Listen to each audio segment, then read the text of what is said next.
comment exprimer sa peur comme un français natif? Évidemment, on utilise l'expression avoir peur d'eux. Par exemple, j'ai peur des araignées, mais pas uniquement. Un verbe qu'on utilise beaucoup, c'est le verbe flipper. Flipper, c'est un mot en argot qui signifie donc avoir très peur de quelque chose.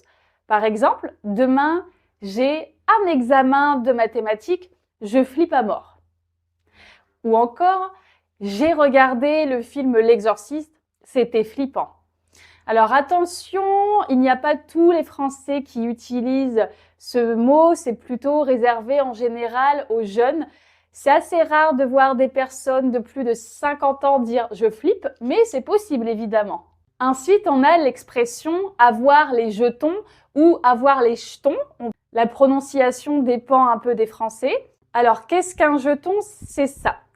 On l'utilise par exemple quand on fait les courses, on l'introduit dans le caddie, ou bien quand on joue à des jeux de société. Alors, quel est le rapport avec la peur?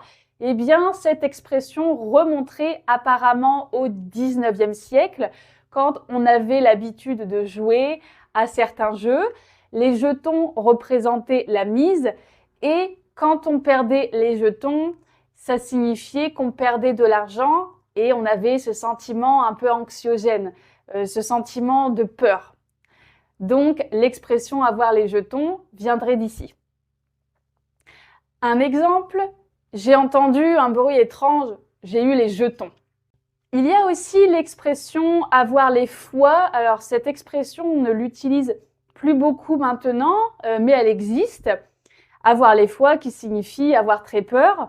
Donc, le foie, c'est cet organe du corps humain. Alors, encore une fois, quel est le rapport avec ce sentiment de peur? Eh bien, cela viendrait de l'Antiquité.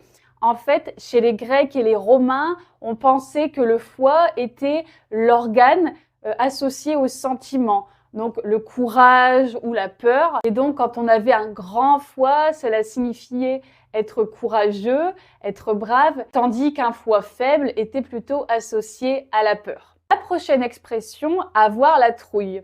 Avoir la trouille, c'est une expression assez familière qui signifie avoir très peur.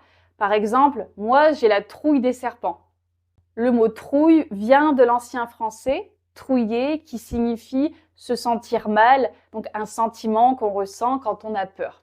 Il y a aussi l'expression familière avoir les pétoches. J'ai les pétoches parce que demain, j'ai mon examen de mathématiques.